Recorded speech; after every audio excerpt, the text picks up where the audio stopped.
Okay, hello everyone. Here I want to provide the tutorial on how to show mic icon on the keyboard on Realme C67 device.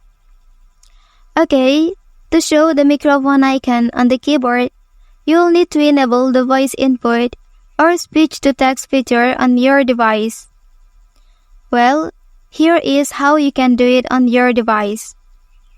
Okay, first I'm gonna show you my keyboard display.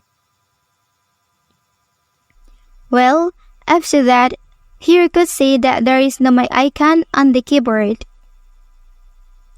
Okay, and then to show it, press the settings icon here. Okay, and then here please select the voice typing option. Last, you can activate by pressing this button.